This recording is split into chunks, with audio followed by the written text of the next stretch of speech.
Welcome to the Provisionist Perspective. My name is Drew, and I chose to be here. My name is Eric, and I'm a reborn millennial. I am a millennial. Some of you may think I'm a boomer. I'm not a boomer. Don't you put that juju on me? Gen X would be the generation above you, though. I feel like you're just barely in the millennial. That's what I mean. You're just barely in the millennial era. I am barely a millennial. I have 1 foot in X and 1 foot in millennial. I have to do physical books, but I'm also addicted to my phone. So it's just, you know what I mean? It's both. While we're goofing off and we're talking about age, I saw a video from 2 years ago where I sent a Marco Polo to Braxton Hunter, and I was asking him a question about something, I don't know. And Eric, my hair was so brown, I wanted to cry. And I've seen an older episode of Us. I think it might have been like the mental health and the church episode. And you were looking, you didn't have as much white gray in your beard either. Nope. So we were looking older. No, Michael, actually, we are on the opposite side this time. So Eric jumped in before I did today. So we are on opposites. I win. I beat Drew today. I'm a winner. And my no, actually, you were already here. You switched. You came out. You switched it. Wait, Drew. What you're saying is that the white in my beard came in after you and I started this broadcast. Yes. Correlation isn't causation, but I'm just, you know what I mean? I'm just observing things. I'm just asking questions. I don't know if you remember, this is just us goofing off. Today, I'm just not caring about the algorithm. And I'm sorry, viewers, if you're tuning in and you're like, just get into the topic. But this is what we do. We're a podcast. We riff, and maybe I'll edit this and post out so that you don't have to hear all this. But I got a notification today, Eric, from 2019. Mm-hmm. Where you were talking about being invited over into the Soteriology 201 discussion group on Facebook. Do you remember this? Yeah. And that you predicted they just want people in there to virtue signal over them and stuff, but I'll go, and then sure enough, like that happened. And then you just left of your own free will. And somebody, I think his name is Daniel, just randomly commented on it. I was like, bro, holy necro posting. But then it occurred to me, Eric, can you believe that we've known each other for 5 years? I can, and I cannot. Does it seem that long to you? No, it doesn't. It doesn't. It's crazy. It doesn't. It's crazy. So Ben says, you have hair, lucky. Yeah, that's what my dad always says to me. Is that a choice? Is that a choice, Ben, or do you like just accept it and you bick it, or is that just natural? Yeah, tell us. Let us know. Let us know in the chat. Well, let's crack into it today. So we're looking at a discussion that on Trinity Radio, speaking of Braxton Hunter's, his channel Trinity Radio, where he hosted it was more of a discussion, like a moderated discussion, than it was a debate. The debate word is just to get you to click, much like maybe you clicked here. And it was, between Calvinism and Provisionism, but really its main focus was predestination versus free will. So that's kind of what we're talking about today. And we have a few different clips to go through. I thought it was a very ironic. It was a very charitable discussion, amicable. I've seen some people in Calvinist circles say that they thought that he had his kids' gloves on, that Richard Ackerman had his kids' gloves on, and he should have really gone after Brother Leighton and all that stuff. So we'll see. That's just the gladiator, theological blood sport thing people want. Like people say that they want ironic discussions. They don't. They want that. Well, here's my complaint about this. Hold on. Let's pop these in here before I forget them. So Ben answered, he said, I'm bald, but I shave too. Yeah, just accept it. You know what I mean? Like that's a totally fine male fashion choice now, is just to accept it. And I appreciate it. And then Michael said, are you both grayer for knowing each other? That's Michael. See, that's what I'm getting at. That's funny. Drew looked shirtless for 3 seconds. I guess it's the cream color shirt tonight. I'm not wearing my merch tonight, by the way. Go check out the merch on the website, Provisions Perspective/merch. The hat. I'm not wearing the hat tonight. I thought I would go hatless, but check it out. And while you're here, like the video. That really helps the algorithm. Where was I going? Here, before we crack into clips, here's my summary of the irenic thing versus charitable versus contentious. In my opinion, it was too irenic. And this is what I mean by that. I think it was so amicable that it felt like they got to the point of contention about an hour into the discussion, and then there wasn't much time left to really drill down on it. Whereas if you have a balance of, I'm going to disagree with you vigorously in a way that makes you uncomfortable and drills down, with a balance of irenic, then you're going to get to the points of contention faster. And so that was kind of my assessment. My complaint about it was that maybe it should have been a little bit more directed. Having said that, it was a very good example of what these conversations can and many times should. And I think too, if I know Dr. Flowers, I would think he would have the goal of, and I'm speculating, I haven't talked to him about this, but I think he would have the goal of,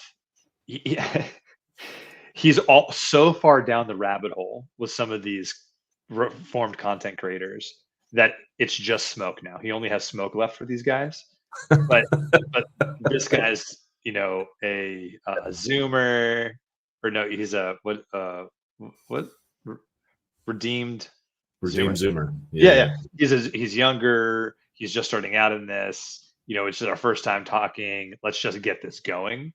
In this way, rather than all the smoke that all those other guys get immediately. I think that would probably be something he'd want to do.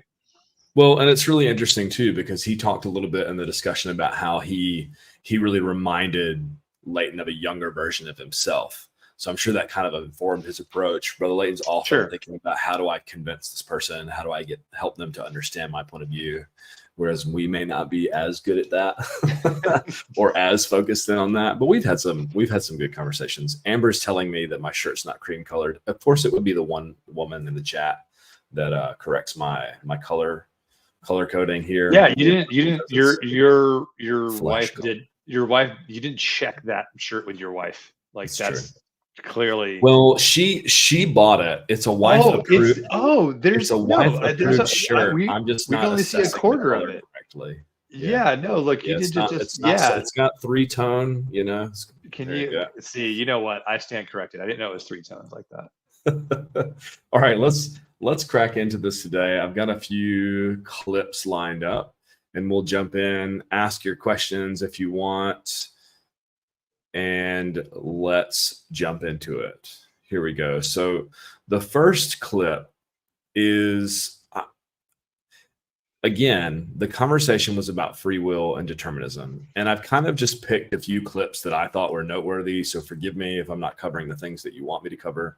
But this one in particular was interesting to me. So he talks about how God as an author is like one of his favorite illustrations. Let me know if this is coming clear for you in the audio, and we will hit play. Let me make sure I got the right timestamp and the right speed. What's the speed on this bad boy? Oh yeah, good point. Because you're one of those subtitle watching 2.50 listening guys. It's true. Sometimes I watch Netflix shows on 1.5 times speed if I'm watching on my phone, and I'll slow it down for the action scenes because those are the ones that I want to actually watch. You know what? That's an expert strat. Okay, I'm going to try that. I'm going to get back to you. Yeah. You let me know how it goes. Team subtitles. Okay, here we go. Playing. Compatible with human free will. Free will doesn't mean that you could have created a different timeline if you had made a different choice. Free will just means you have the capacity to choose between different goods. Your will has the capacity to make a choice between different things. And we believe that free will is compatible with predestination. My favorite analogy is that God is like the author and we are like the characters in his story. So God is like J.K. Rowling writing Harry Potter, and we are like the characters in Harry Potter. Obviously, because the Harry Potter characters are human, they have free will. But that doesn't mean their decisions are independent from J.K. Rowling's decisions as the author in writing that story. That's providence. Providence is compatible with free will. Predestination is the specific act.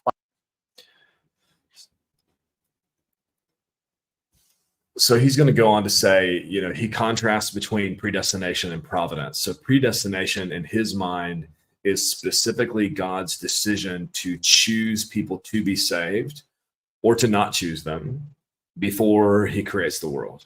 That's predestination for Redeemed Zoomer, Richard in this case. Providence is the same thing, but exhaustive predestination. Like everything is underneath his providence. He is controlling everything. Everything happens according to his plan. So that's kind of what he goes on to say, to distinguish here. Now, this author analogy, Chris Date has been famous, at least in my mind, for making this analogy. Yep. And he talks about J.R.R. Tolkien because that's his go-to guy. And then for Redeemed Zoomer, it's J.K. Rowling. Is it Rowling or Rowling? I believe it's Rowling. You're the Anglophile, so you should know. I am the Anglophile. If you're an OG choice meat, then you know. That is true. You know what? That's pretty niche, bro. Yeah. That's pretty niche for our choice meats to know that one. We had that conversation one time. Yeah. I believe it's Rowling. If somebody wanted to correct me on that, that'd be great. So, irregardless, he uses J.K. Rowling. Now, the problem with this illustration that I see right off the bat, so he says, this is how, let me just pause this and we're going to put it in the pocket, okay, this part of the conversation, and then we're going to take it back out in a second because I feel like some Rowling, not rolling. Okay, cool. I'm going to put it in my pocket and then we're going to bring it back out. Free will versus compatibilism is this. Libertarian free will, which we would hold to as provisionists, is the ability to choose or to not choose to do a particular action. You have a range of possibilities, a range of choices that you can choose from. It's often called contra-causal freedom in the sense that all things being equal yesterday, you could have chosen differently. And Richard puts it as creating a new timeline. I don't have a problem with that terminology, even though maybe he was using it to be polemic. I don't care.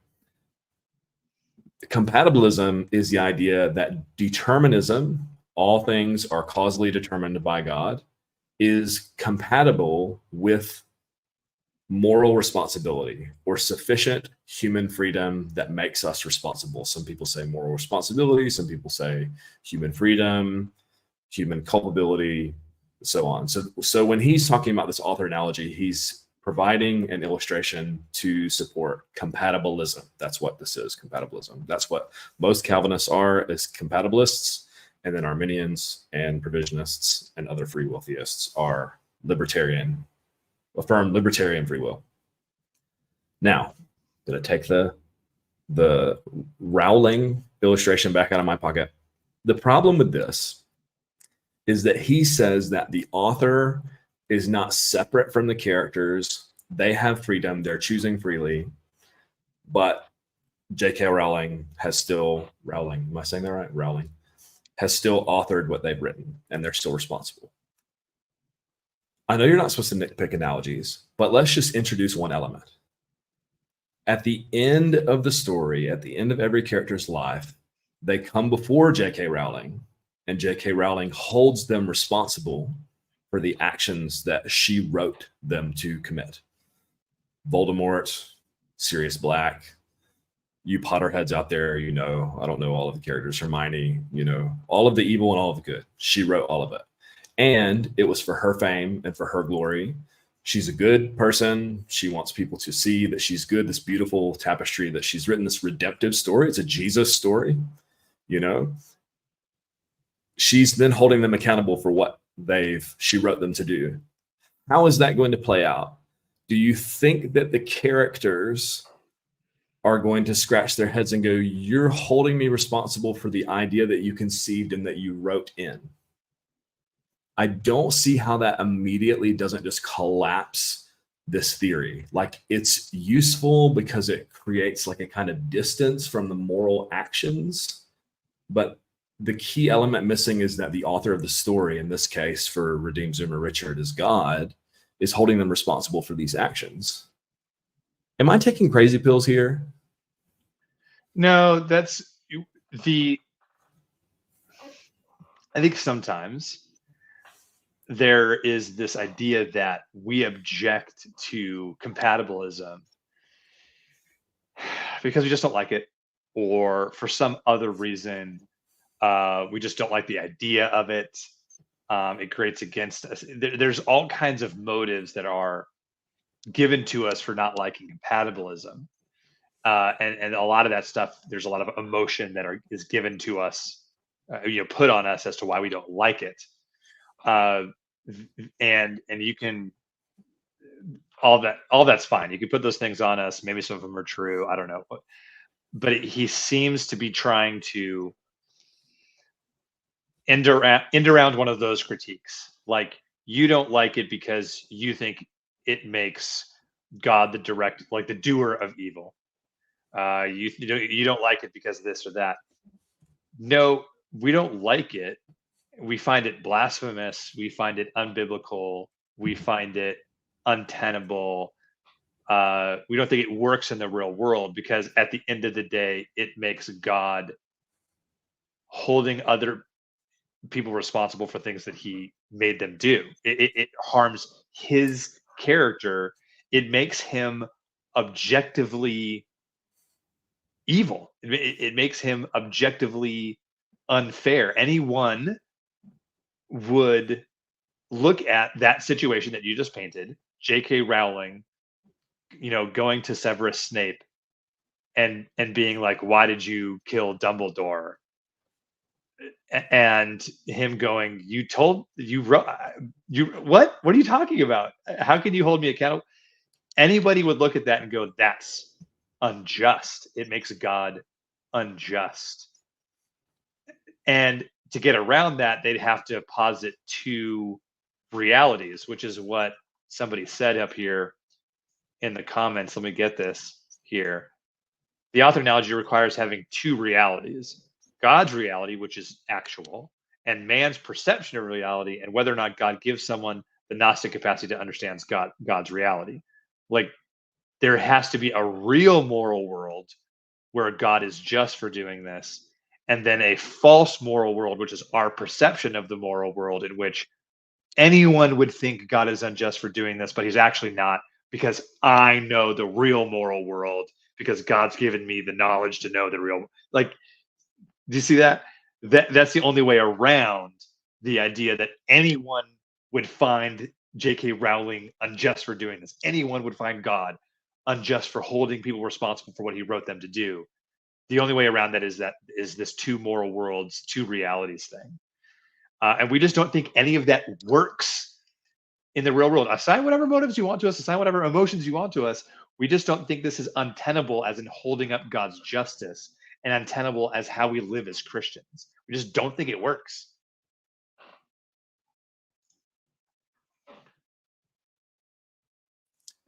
Yes, I agree. I think that, sorry, I was trying to find something for a future clip here, but I was listening to everything. Well, look, somebody's in the chat. Hi. Okay, wait, Kirsty, we need you real quick. Don't go anywhere. We need you. He did not run this shirt by you, did he? Drew's getting all kinds of smoke. No, put it back down. Don't you do it. Drew's getting all kinds of smoke for the color of the shirt. You did not approve this shirt, did you? She's probably not listening. She's probably just has it on and is engaging in the chat. But okay. We'll see what she says. Okay. See if she chimes in here. All right. For those that don't know, and for those that are listening on audio, my wife's in the live chat. So this is what we're talking about, in case some of you are just really confused. I know audio's got to be confused. By the way, we're up on audio on Buzzsprout. I can't figure out yet how to export that to all of the podcasting platforms again, but we're working on it. Having said that. Chat, you have been vindicated. You've been vindicated. Kirsty, you bought this shirt. Maybe my theory is Shirtgate 2024. That's what this is right now. Shirtgate 2024. Choice meats. Now, I just want to let you know, I think my theory is that the shirt doesn't look good. The shirt color is Atlantic salmon. Maybe it's the lighting. You know, if I switch this up here, is that better? No, this was the original lighting that I had. Right. So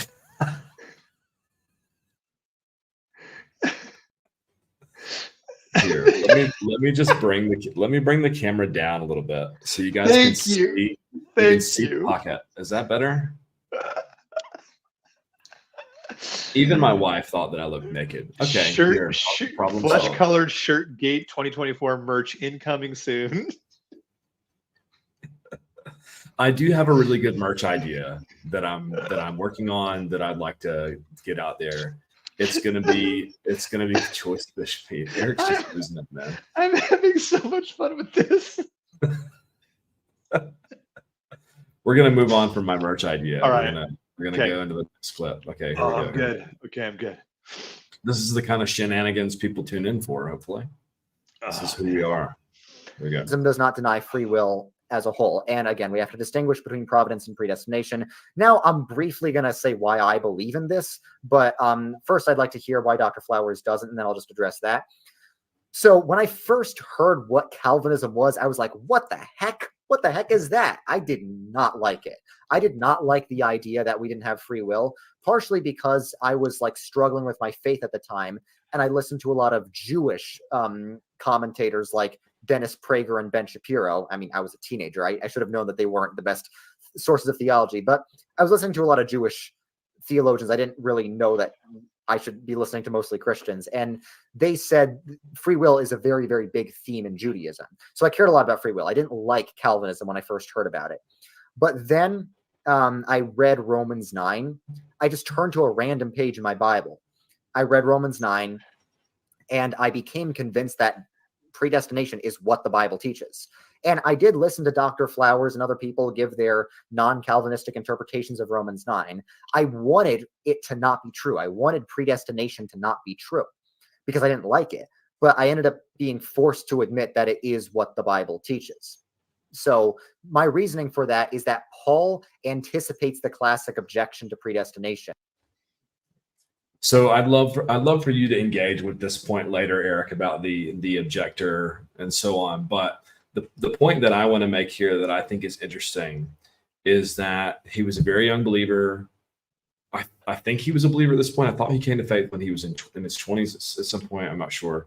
And Romans 9 convinced him that predestination, meaning that specific individuals are predestined to be saved and some are left alone. He's more moderate in his terminology of just God leaving people where they are as opposed to like actively predestining them to hell. Now, I think John Calvin, among others, would take some umbrage with that. But it's interesting to me that he read Romans 9 and became convinced of this. And they didn't get a chance to go into this, but I want to know, like, did you look into the Old Testament context? Did you read into Romans 10 and 11 and seek to reconcile those in with Romans 9? It was just Romans 9 that initially convinced him. And he uses language like he was forced to admit, which is interesting considering his worldview. He was determined to admit, he was forced to admit, whereas other people were forced to admit otherwise when they considered other information. But I just think that's interesting that Romans 9 is what did it, and Romans 9 is one of those linchpin passages.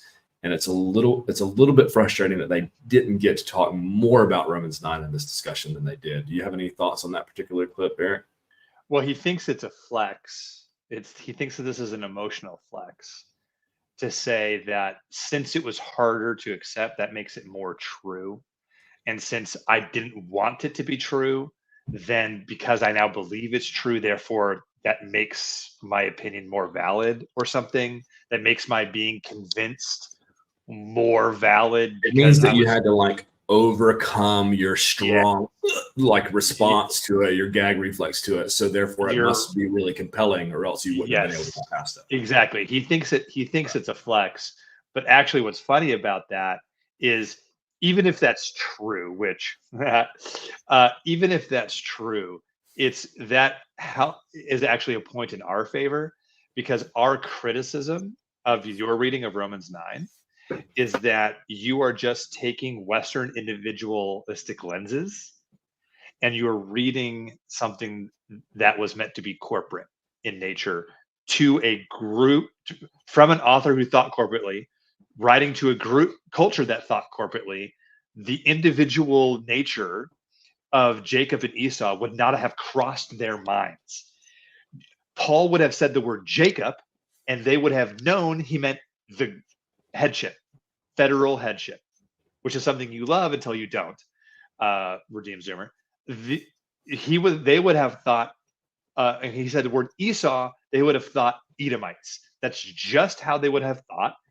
Paul wouldn't have needed to explain that to them because that was the water in which they swam in, was this group identity.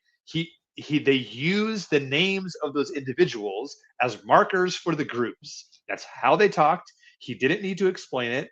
It's what the Old Testament reference that he's quoting means, by the way.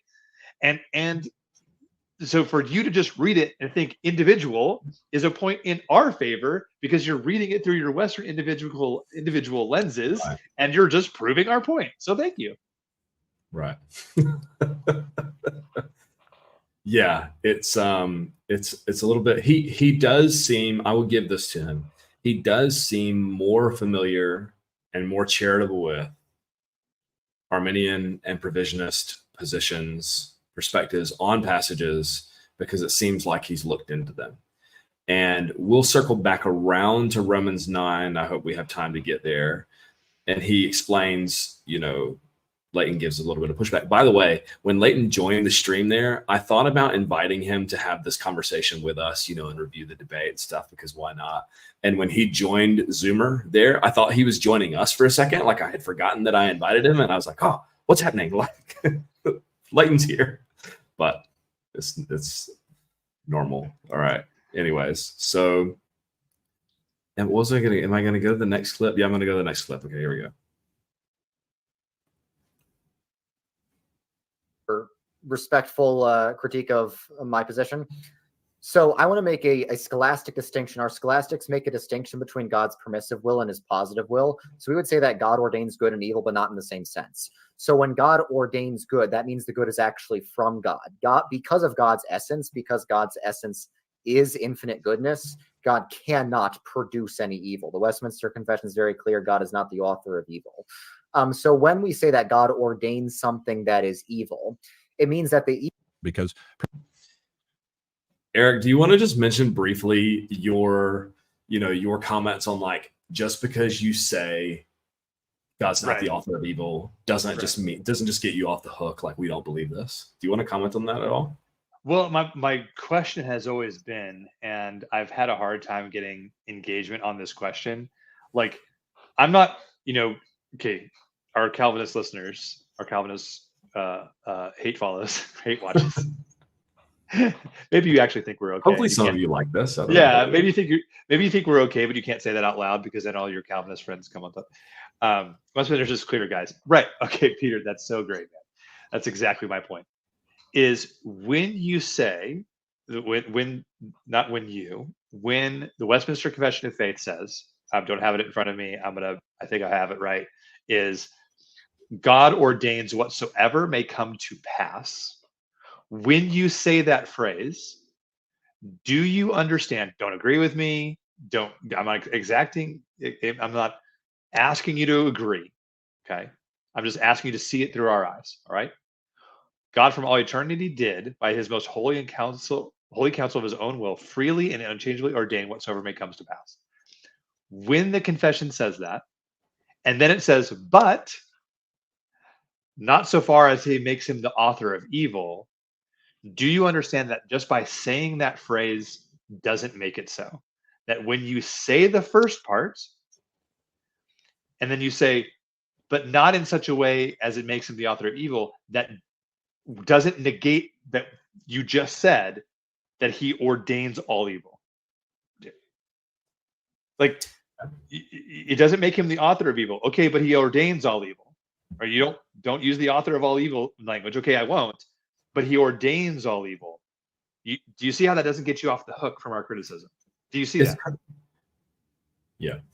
it's kind of like how some people will say, they'll happily say, as Richard has alluded to here, yes, God has authored all evils in the same way that J.K. Rowling authored all the evils in her book, but not in such a way as to be guilty or culpable or whatever. To which we would say, that's fine, you can make that claim, but you're going to have to bridge that gap for us. Because just because you, like you said, just because you say it out loud doesn't mean that you're not having some kind of cognitive dissonance. It doesn't mean that you're not just in denial. And I'm not saying that to be disrespectful. I'm just saying that from our perspective, more explanation is necessary than just saying that you don't believe it. But let's continue with this topic. So there's a little bit more to go here, but I just wanted you to jump in on that, Eric, because I've appreciated what you've had to say in the past on that. So permissive is one of our favorite words. When it comes to permission, what are you permitting if not the free will of choices of men and women? And so for God to permit something means that's something he did not bring to pass. He's permitting something to happen. So if somebody else is about to do something and I don't intervene to stop them, I'm permitting them to do it. I'm allowing them to do it. I mean, I didn't want them to do it, but I'm not stopping them from doing it. It's not coming from me. Where that seems to find the face of at least what John Calvin taught with regard to, he even actually comes down and says people obtusely, he condemns people for even inventing the word permission when it comes to God's decree. And there's quotes about that. But again, I'm not trying to say that you're like Calvin in every regard or anything like that. But earlier in your opener, you did say that he planned it when the girl broke up with you. He planned this, and you used J.K. Rowling as your example. Where does J.K. Rowling ever permit something in his book? You see what I'm saying? He wrote it. And that, again, I'm not trying to nitpick your analogy, but it just seems to not really fit that analogy to say that J.K. Rowling just permitted Harry Potter to do X, Y, Z, or somebody that he wrote in his book. I just love the fact, Dr. Flowers, I love the fact that he is so out of touch of these like fantasy things that he doesn't engage with it at all, that he doesn't know that J.K. Rowling is a female.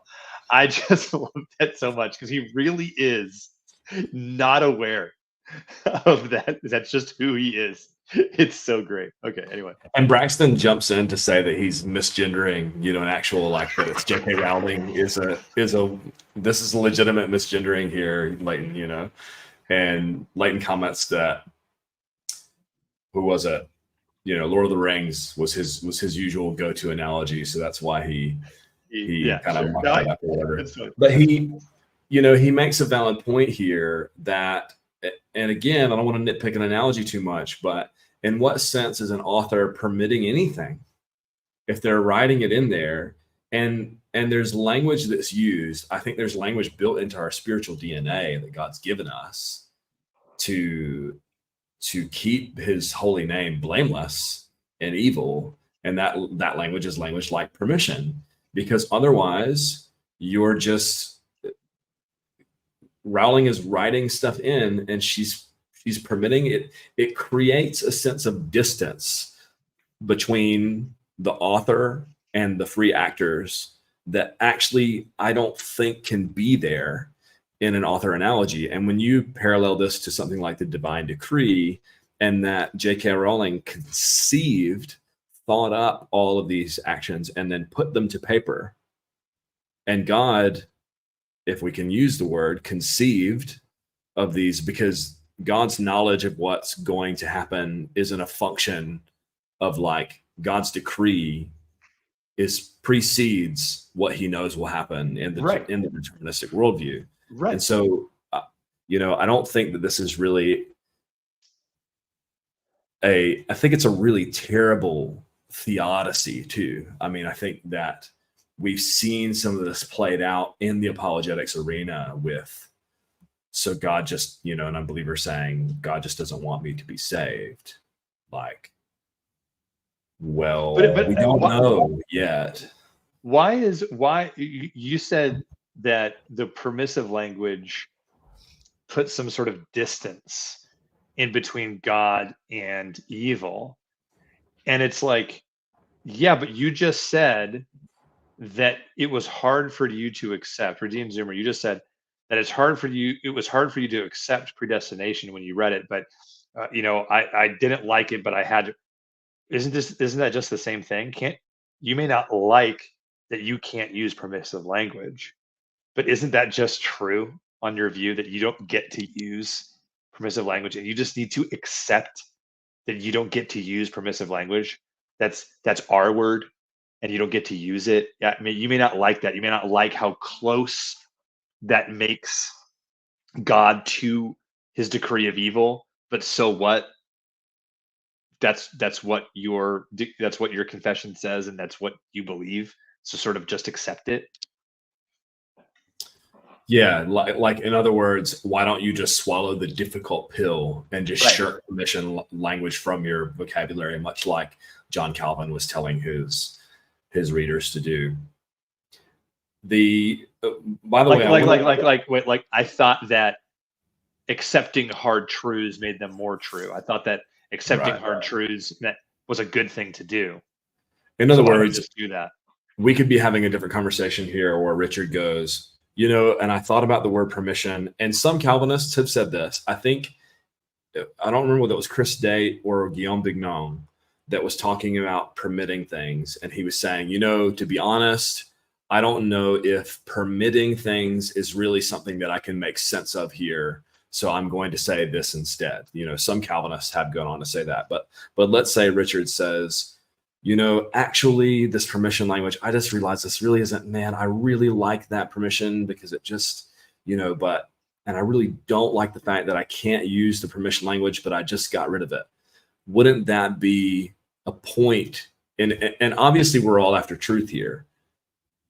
And ultimately it doesn't matter how we respond or how we feel about it. But I guess my point in bringing that up is just to show the parallels behind how you feel or how you responded or how you got to the conclusion doesn't have anything to do with the truth of the matter. And I'm sure Richard would agree with me in that, but I guess I'm acknowledging the rhetorical power of the emotional beat that is woven into some of what he's saying, while also trying to say, but you see that it's actually doesn't mean anything.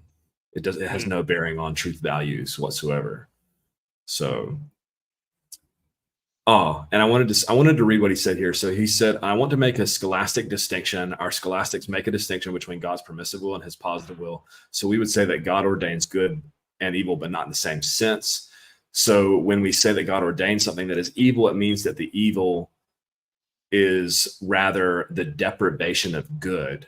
And so how I've heard this discussed before, and I'm going to talk about this informally rather than quoting people and stuff, but they would say that because God is essentially good, we would agree with that he removes his presence in a situation, that he withdraws, deprives the situation of good in such a way that creates or causes evil.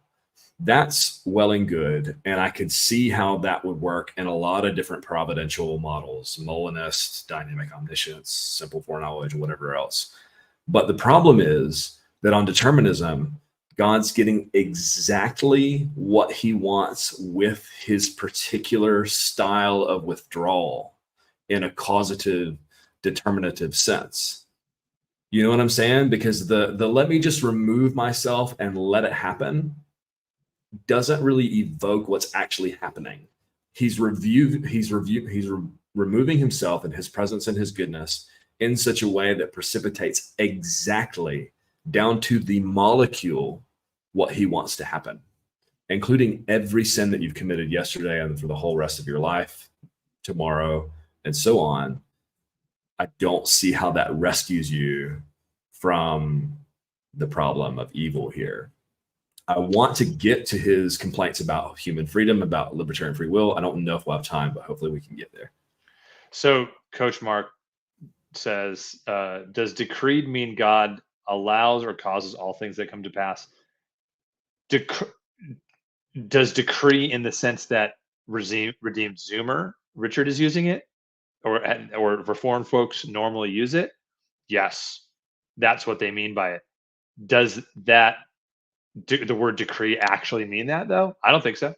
A king makes a decree and says, henceforth this thing shall happen on this day, and hear ye, and it makes a decree.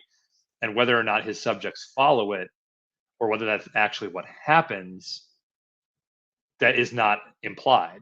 There's no implication that when a king makes a decree, then that's determinatively exactly what happens.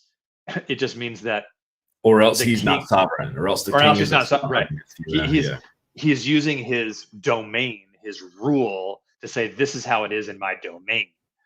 Whether or not individual people actually follow that, or they're lawbreakers, right? Like, there's such a thing as rebels and lawbreakers who don't do that thing. That's really what decree means. And so if you're saying, well, then they're asking, so in what way they could say he's not the author of evil if he's decreeing everything?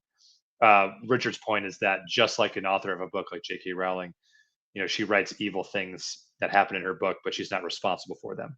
That's kind of the way that they would try to get around that, is to say, well, yeah, she wrote the evil or decreed the evil, but not in a way that the author is morally culpable. And Joshua, thanks so much for the super chat here. He says, don't build your whole view on one passage, as readings Numbers 22 equals donkey's talk.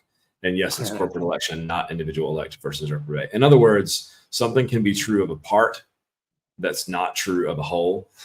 Not all donkeys talk. God's intervention there doesn't mean that. And intervention, as Seth Dillon has so aptly put, means God wasn't previously meticulously controlling everything, because otherwise, what is intervention? You can say that he enters the scenario in a more present, robust way, but I don't know. Anyways, I want to take a moment. Eric, sometimes we get a lot of criticism that we put out a lot of criticism, but don't put out a lot of positive case stuff. So something that went overlooked in this discussion is the biblical use of the word predestination. The word is not in Romans 9. It is, however, in Romans 8. And I just wanted to touch on this, hopefully briefly, because I feel like it's important. You want to hear positive cases of what we believe and why. So here it is. Engage with it. Tell us why we're wrong. And I'm going to try to explain in brief predestination to you. We have a whole episode on this, by the way. I think, like, demystifying predestination. If you want to go watch that, type that in the search box. We would appreciate that, to go and click on that and watch that and like it, because that helps, get the material out there and stuff. So, okay. Oh, I gotta put this up here. Thank you, Coach Mark, 2002. I mean, with no message, like a boss, just like drop $5 and walk away. Yeah. I mean, that's a flex, bro. Thank you. I think I have to stop the screen that I have currently, and then I have to share a different one. Okay, here we go. It's been a while, apparently. So this is important. Paul's context here is in Romans 8, I consider the suffering of this present time not worth comparing with the glory that's going to be revealed in us. This is talking about resurrection. Creature eagerly waits with anticipation for God's sons to be revealed. This is not, in my opinion, as far as I can tell, about God's sons being revealed as like coming to faith. It's about being revealed in the resurrection. For the creation was subjected to futility, not willingly, but because of him who subjected it. I'm just going to yada yada this a little bit. This is the key passage. Not only that, but we ourselves have the Spirit as first fruits. We also groan within ourselves, eagerly waiting for the adoption of the bodies. So Paul calls the adoption the redemption of our bodies. Now, for those, he who shall not be named, speaking of Harry Potter fanatics out there, we're reading this in order, right? We're not reading it backwards, okay? We're reading it in order.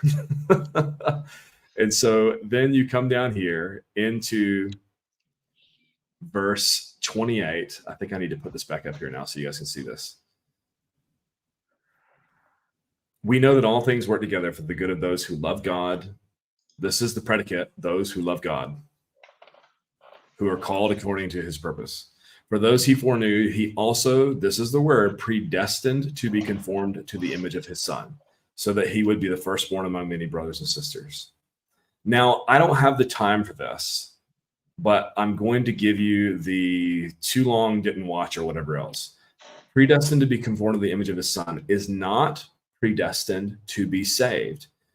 To be conformed to the image of his son, juxtaposed with so that he would be the firstborn, which if you look in Colossians, how the word firstborn is used, it's the firstborn of the dead.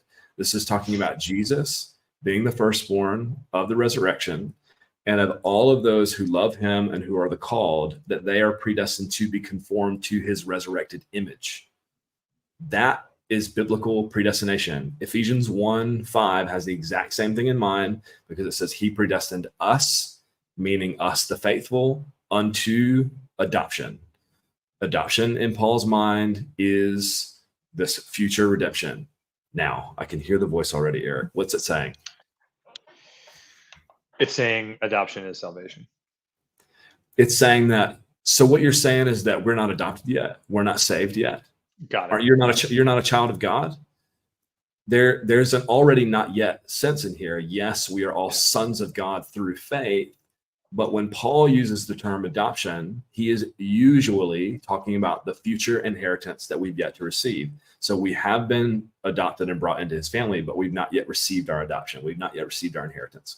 That's the context of Romans 8. So you're just not going to get predestined unto salvation from these passages when you're looking at them in context. Now that we've got that out of the way, on to the next clip. I have to stop sharing this. And Eric, any thoughts on that while I'm fiddling with this? Nope, that's exactly what my view is. It's one of those things that you see it and you can't unsee it. They love systematic theology until they don't. Yeah. Sure. Let me get the so the next clip, by the way, that we're going to talk about here is going to be on the reprobation discussion that they had. And this is kind of where some of what I would consider Richard's more moderate Calvinism to be coming out. Now, he considers himself to be a Scholastic, so I guess the Scholastic guys maybe were more moderate in their views on this. I'm not entirely sure, but let's play this. Oops. I have to actually add that to the stage. Okay. Of the nationality. That's what we would say. Now the question is, how do they come to faith? And that gets back to the predestination question. I was going to address, so you say that reprobation is only like a judicial hardening after people have already, after like Israel or Pharaoh or whoever has already made reject God, but it says that God hated Esau, and hated just means loved less, but we would say hated means reprobate. God reprobated or hated Esau, it says in Romans 9, before he had done anything good or bad. So that's an example of God reprobating an individual before that individual had committed any actual sin. Now, we would say that God does not damn people based on nothing. God might damn people based on their original sin and actual sin, but Romans 9 has a specific example of, it says God hated Esau, and it is very clear the election of Jacob and the reprobation of Esau was before the twins had done anything good or bad. So if that's reprobation, then didn't Esau get reprobated before he did anything bad?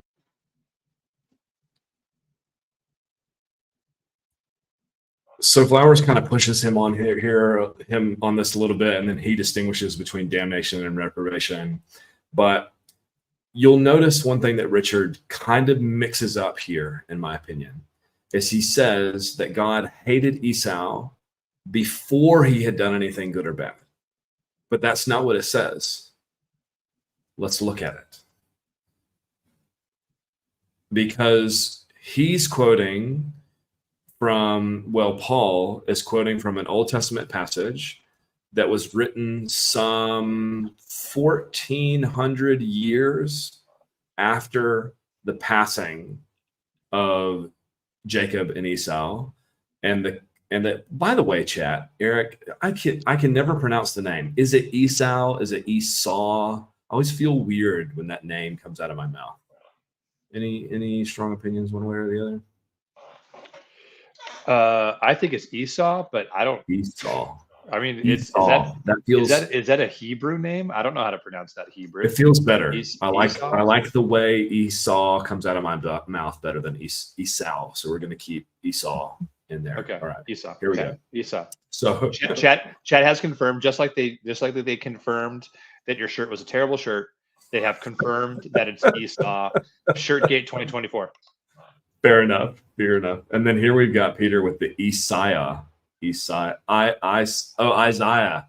That's right, because I say Isaiah the Kiwi way instead of Isaiah. So okay, Romans 9. It says, "Not from works, but the one who calls." Verse 12. "The older will serve the younger, as it is written, I have loved Jacob, but I have hated Esau." It doesn't say for through her sons had not been born yet or done anything good or bad, so that God's purpose according to election might stand. Not from works of the one who calls. She was told, the older will serve the younger. I guess what I'm trying to say is, and maybe this is a bit of a nitpick, it doesn't say God hated Esau before he was born. That's Zoomer's inference. The passage that Paul is drawing from is an idiomatic preference passage that's talking about God's preference for Jacob over Esau, the nation, in Malachi 1, 1400 years after the boys were dead. It has nothing to do with before they were born. And even the passage where it says the older will serve the younger, it talks about nations and peoples in the Old Testament context. So unless you want Paul to be eisegeting the Old Testament to make a point that Moses nor Malachi ever made, then you're going to have problems. Shall we continue with the clip? Any thoughts on that, Eric? I would have liked Dr. Flowers to ask him in that moment, what do you think our view is of that passage? Do you think I have a view of that passage? He does touch on it here. Let's hit play. Okay. How much time do you have, Eric? Yeah, I have some time. Okay. Because let's play this. This might be our last clip before we close things down, but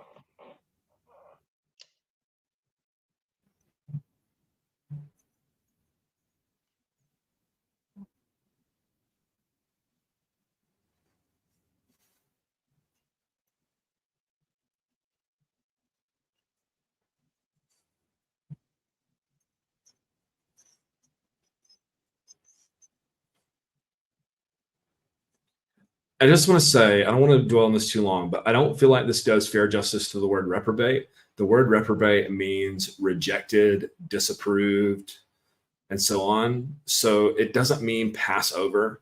That might be like theologically how you're using it. But wait, could any of you actually hear that clip that I was playing? We didn't. Nope, we didn't hear anything. Okay, great. I'll just explain it. So he said, reprobation isn't the same as damnation. There's no reason for Esau to be reprobated. That's language for God choosing not to give him grace. But choosing not to give him grace isn't the same as the word rejecting and disapproving, which is what the word reprobation means. So I don't feel like that's very consistent of him to say, now I'll put the clip up here and we'll actually play it and listen to it. Let's go. Anything bad yet? It's that could go into the whole infralapsarian versus superlapsarian debate. But the text says that before the twins had done anything good or bad, God loved Jacob more than he loved Esau. So we would say that in some sense, God does love the elect more than the non-elect. We would also say that God has love for everyone he created. It's impossible for God to not love the good, and it's impossible for God to not create something that has some good in it. But if God only elects based on foreseen human free will choice or merit, then why does it say God hated Esau, an individual, before he had done anything good or bad? Well, just like you alluded to, the fact that he has a preference for one over another for a purpose, like like he says in John, when he says, if you hate your mother and father, you must hate your mother and father to follow me. What's he saying? You prefer me over them. He obviously doesn't literally mean to hate or despise them. He means you choose me over them. Well, God is choosing Jacob over Esau. For what purpose? To save one and to damn the other? No. To use one for the noble cause, the noble purpose, the seed by which all the families of the earth would be blessed. That's the promise he made to Abraham in Genesis 12:3, that through your seed, through Isaac, not Ishmael, through Jacob, not Esau, all the families of the earth will be blessed through the seed, singular, Jesus, who will come through them, and all the families of the be blessed through the seed that I've chosen. So he's choosing them not for salvation, he's choosing them for a noble purpose. And God has a right to do that. Now, why would he bring that up? Because the Edomites were rebelling against God. That's when he declared his hatred over them, not arbitrarily, but he declared his hatred. Before that, he said, don't despise the Edomites, for they are your brother. And he protected them and gave them land, just like he did for the Ishmaelites. And so God's always protected and loved and shown grace to these other children of Abraham. But the salvation, seed of salvation came, the Christ came through Isaac and then Jacob, the second born, not the firstborn. And so this is Paul rehashing history to demonstrate how God has the right as the sovereign to establish covenant with whomever he wants to, those of the Gentiles or those of the Gentiles, of the Jews and of the faithful, regardless of what nationality they come from. And so the objector in Paul's mind is the same objector we see back in Romans chapter 3, who said, if our unrighteousness brings about your righteousness, then why are you to blame us? Well, that's a Jew. I want to pause it there and talk about the objector for a little bit here, because Leighton explains adequately the use of this Malachi passage, and Richard, for better or worse, kind of hand waves it a little bit and says, yes, I understand that that's the non-Calvinist position, that's the Arminian position, provisionist position, whatever. But then why is it that Paul, that the objector, makes the same objection that you are making about my doctrine, which makes me feel like I'm arguing for Paul's position when you're objecting to it the same way that the objector is? What are your thoughts on that, Eric? As Leighton has already referred to, this is the same objector that's back in Romans 3. Any thoughts on the objector here? Because I think for Richard, that's like what kept him moving down the Calvinist path rather than taking the provisionist perspective on this issue. I mean, I don't know what else to say, except usually reading yourself into the biblical narrative or biblical passage is a bad hermeneutic. That's like reading yourself into it, just like you read individualism into it. It is usually you're on the wrong path here. He's not the objector is a Jew objecting to God giving the oracles of God and the secrets of God, the family of God, giving all of these blessings to Gentiles. That's who the objector is. The objector isn't somebody who is rebelling against God's choices. God can't make choices. I'm the one who makes choices. I have a free will and I do what I want. And that's not the objector. The objector is somebody who's saying, how can you're not hearing Paul correctly. He uses this objector all the time. Even in Romans 9, he said, well, it's not as if the word of the Lord has failed. It's not as if the word of God has failed. That's the objector talking. The objector is saying, since not all Israelites are Israel, and since the Gentiles are now in Israel, essentially, in true Israel, therefore the word of God has failed because God made promises to Israel, to Abraham's children. The word of God has failed. And Paul's saying it's not as if the word of God has failed. I know what you're going to say, objector. Hey, Jew, I'm one of you. I love you very much. I know exactly what you're going to say. And that's what he does. He's not talking about, there's no world in which there is some free willy individualistic person who like has this enlightenment scholastic view of human beings, that we're individuals with our own choices to make, and that's post-enlightenment stuff, bro. That doesn't exist then. Paul, that's not in Paul's worldview. It doesn't exist at all. And you're putting it on there just like you put yourself and individualism into Jacob and Esau and all that. So you're just missing what he's saying completely. Yeah, I feel like if Richard would spend a little bit more time trying to understand our view on this passage, he would see how obviously we don't believe that the objector is a first century synergist, Arminian, whatever else, who doesn't like this doctrine. Obviously, we don't believe that this objector is making the same objection that you felt like you were making when you first read Romans 9. This is who we think the objector is. Now engage with that, because it's kind of like he acknowledges the validity of our view a little bit, but then says, but here he's obviously teaching Calvinism, unconditional election, because otherwise he wouldn't react this way. Well, hold on.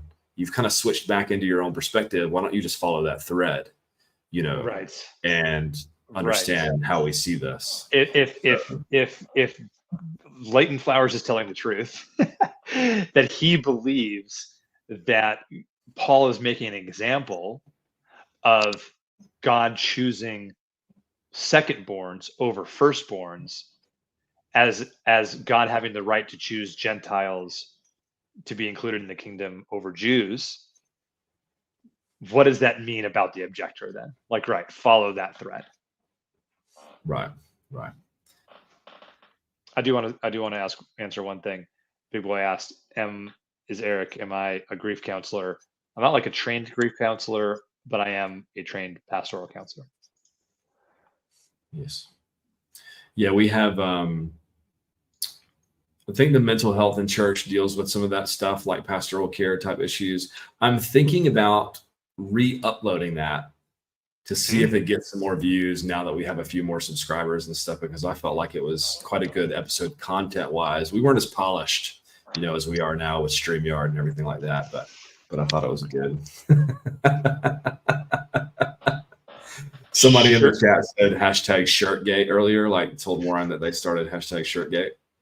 So he just has a blue bruised chest, just right there. Just right. Somebody hit me right in the heart. What was I going to say? So I don't know how much time, I really wanted to get into some of what Richard said about free will, and about how basically if we have free will, that makes us God. And Flowers asked a really good question about why is Paul holding out for people that they will be saved who God has hardened, if this hardening is reprobation type thing. And it didn't seem like Richard had a real solid answer for that. It seemed like that was kind of one thing that sort of flowed across, if you will. I don't know if we have time to show that clip, but they do get into, one thing I noticed earlier on this free will perspective thing is Richard said something to the effect of choosing from a range of choices. If you have the ability to choose from a range of choices and not just one choice, that's libertarian freedom. That's right. That's our position, not yours. That's our word, not yours. I don't know. I don't know if that was kind of philosophically careless on his part, or if he's not kind of studied more in depth on that. I know Flowers talked to him a little bit about sourcehood freedom and so on, where, for instance, someone may not have the otherwise choice capacity, but the choice and the causation is coming from them as a person to cause the choice. And that was kind of where they got into you're God. If you can be the first cause, then you're God. And God is the only unmoved mover. So I guess briefly, rather than just playing him on this, I don't understand why it's not a very simple defeater to say that we are moved by external factors, by God, by our family, by the enemy, and so on. But we are the one that moves and ultimately causes the choice. So we're not ex nihilo creating the choice out of nothing. Right. We have resources like our experience and all that different stuff. So it doesn't make us a God. Like, we are being moved upon, but that doesn't mean that it's caused by external factors. And it's interesting because what Richard asks regarding freedom and the fall and stuff is he uses language like, yeah, but what made you choose that? Well, nothing made me choose it. You're presupposing determinism compatibilism there. Maybe, Richard, maybe you're not married yet. Maybe you're in that process, or I don't know where you are with that. But I know it's coming. Yeah, but try that on your wife. Try that on your wife. Try, you made me react that way on her, and see how well that goes. Because she didn't make you do anything. If you react in anger to somebody, they didn't make you do anything. You reacted in anger on your own. You have to decide how you and there is no, just like he read Romans 9, read individualism into it, and so then was convinced. There's this indoctrination that's a little bit spicy. I understand. Like, I'm not trying to be rude about that, but like what I mean by indoctrination is just like there's this sort of like mind twist activation. I don't know how else to say it. Like there's this thing where you're convinced by something, but it's not real. So what I mean is you're convinced that either you have choices ex nihilo, without influences, without anything, that free will is we're a blank space, tabula rasa, and we're just, and that sounds ridiculous to you, or determinism. You've just been convinced by that argument, and it's just not the case at all. And you can even say, and let me get more spicy with that one first. You've been convinced by that by Reformed teachers who just say it over and over again and present you as those two options, and you just believe them. I would suggest, please rethink that. Also,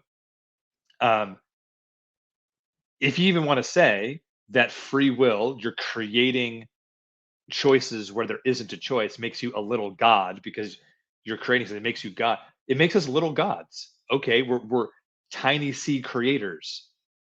That's called being made in the image of God. We're tiny C creators. Deal with it. You may not like. Let's go back to it. How you opened up this broadcast. You may not like it, but accept it. You are a little C. You may not like it. Roger Man, Randy Savage. You may not like it, but accept it. That you are a little C creator, and God made you that way, and you are creating love, goodness, wholeness, or in your circle of influence, in your culture, in your space, you are creating unhealth, evil, these things. You are little C creators. Yes. We are made in the image of God. Deal with it. Yep. Well, and this is why we feel like free will is so important in this discussion. Like the R of the provide talks about being responsible. This is so important, like your illustration with regards to our wives and just people in general. It's so important for taking personal responsibility. And you have to be mindful of your language, because if with your language, I'm saying you made me angry, or, I couldn't do this because you said, you're creating a cause and effect relationship between those around you, as though there's no stopgap of responsibility where you can actually choose to do the wise thing or choose to do the right thing and so on. There's a quote from, I think it's Viktor Frankl, that talks about between stimulus and response, there's this responsibility where our growth and our freedom is. So we need to realize that there's a stimulus and there's a response, not a reaction. So we can respond to a stimulus. We're responding, we're not reacting. So, and we get to choose how we respond. And to the point about so Richard does go on to say that he thinks that free will is arbitrary. Like if nothing's causing you, then it just seems random and arbitrary. And I agree with him in the sense that if you think about arbitrary, arbiter, arbitro in Spanish means like referee. So you get to be the referee of, and C.S. Lewis describes it in terms of our moral capacity, but as compared with animals and stuff, that we have this innate sense of right and wrong, to where if we see a man drowning, we have an instinct for self-preservation, but we also have an instinct for community preservation. I should save that person. And usually our higher thought patterns are telling us when our self-preservation is too high, that you need to bring this down and bring up the community preservation to have some courage and go save this guy, because that's your responsibility and you should do this. That is freedom, and you're being the arbiter. You're getting to choose which desires that you then act on, and you're causing that choice to come into being. It's not coming into being from nothing, but you are ultimately the person that has been given by God the capacity to bring this forth into actuality. And like you said, Eric, you're creating your own reality in a certain respect. And there's lots of like self-help books. I remember reading 7 Habits of Highly Effective People by Stephen Covey. If you've not read it, it's phenomenal. You need to read it. And I remember him talking about this idea of being proactive and choosing, and circle of influence and circle of concern. And I remember reading it because I was aware of even this theological, soteriological discussion back then, and thinking like, how did the determinists embrace this? How do they embrace this idea of taking personal responsibility, and that and I'm not saying that my Calvinistic brethren don't take personal responsibility, but the way in which he described it in terms of choosing how you respond to something was very libertarian, free will, taking personal responsibility language. And so that's why this is so important. And well, it's the same thing as when you're saying is Calvinists who believe in determinism absolutely do take personal responsibility, because human beings are complicated and we do contradictory things, and we have contradictory motives, things that don't make sense in our lives, and we kind of act in these ways. We say one thing, we do another. That's something part of the human experience. Hey, guess what? That's our view of the Westminster Confession of Faith. that they say something. In one hand, they say one thing, and another hand, they say the other thing, and those things don't mix, but they believe they do, because humans can be contradictory. Humans can get things wrong. They wrote that, they believed it. It doesn't make any sense to combine whatsoever may come to pass with not the author of evil, but the people are inconsistent. Humans wrote that, not under the inspiration of the Holy Spirit. So that's our view of the WECF too. Yeah, Warren did do a debate last night that I got a chance to watch most of it, on whether or not dynamic omniscience is heresy. And I thought that it was frustrating because his opponent, we call him Frank lovingly, that's his pseudonym, didn't properly define heresy, I don't think. But anyways, yeah, so Richard kind of goes on, and it's interesting because at the very end of this conversation, it seems like they're saying, actually, Richard says, well, it depends on how you view anthropology and original sin and total depravity with this whole predestination thing. And then it's kind of like, so you're saying that you should have been talking about total depravity and original sin the whole time, which is Flowers' shtick. Like, that's his main thing that he focuses in on. And so I hope they get to have a follow-up conversation on that, or that maybe Richard Redeem Zoomer gets to engage in some of that aspect of things. He seems like he's listening. I think that he's into a lot of the like Reformed scholasticism, Thomism, classical theism, so when you're talking Reformed Calvinist, like he's in there like swimwear. He's not just a Tulipian Calvinist. He's got a lot of different stuff on. I mean, they talked about immutability and different stuff like that. So it could be future conversations could be had. So yeah, I don't know. Any concluding thoughts on this? That's pretty much like the number of clips that I had for tonight. We've approached past the hour mark. We usually try to keep this reasonable for you, reasonably like. Did you really just use the word swimwear while you're wearing that shirt? This is my naked shirt. If I just come down here, it just looks like I'm taking off my 2024. Let's make it happen, people. What was I going to say? I had a few housekeeping things. I think that we're just going to hit end, and we're just going to keep this up here. Previously, we've been doing this raw, unedited stuff. Let me know in the comments if you like that. We've not received what seems to be a lot of like positivity on that, and it's a lot more work for me. So maybe we're looking for ROI. We're looking for yeah. ROI. I mean, real, you know, like this takes a lot of time and stuff. Peter, we have something in the works. That reminds me, we did do a stream the other night. Eric did a stream where he played some video games. We've got a name. Provisionist Plays Live is going to be the name of the channel. We're going to do it every week or so. I'm going to play a zombie game. Eric's going to probably play Diablo and whatever else he plays.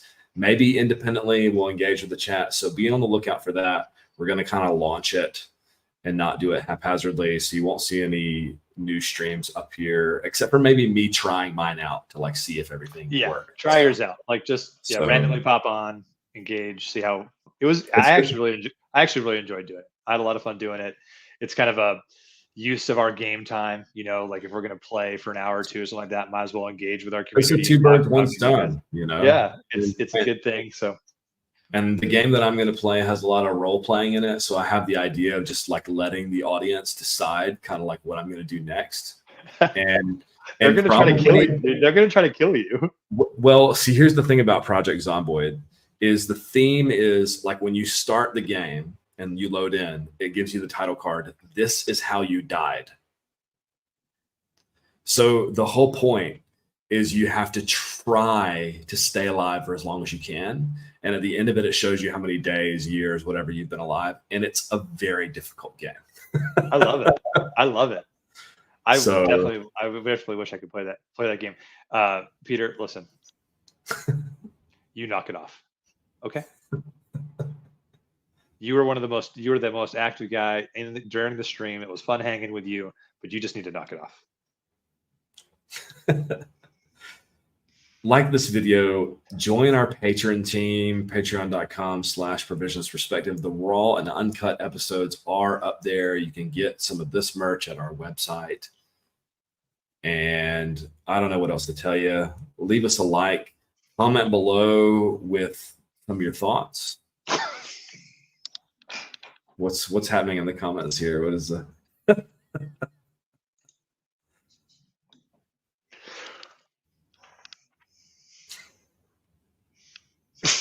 Keep it together.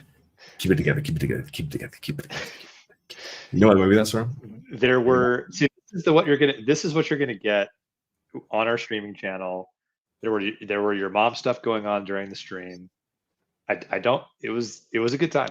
It was a good time. You should join us over there when we get. I saw some of the comments. We're gonna make it official. Yeah, it's happening. In the meantime, be blessed and go be a blessing. Until next time.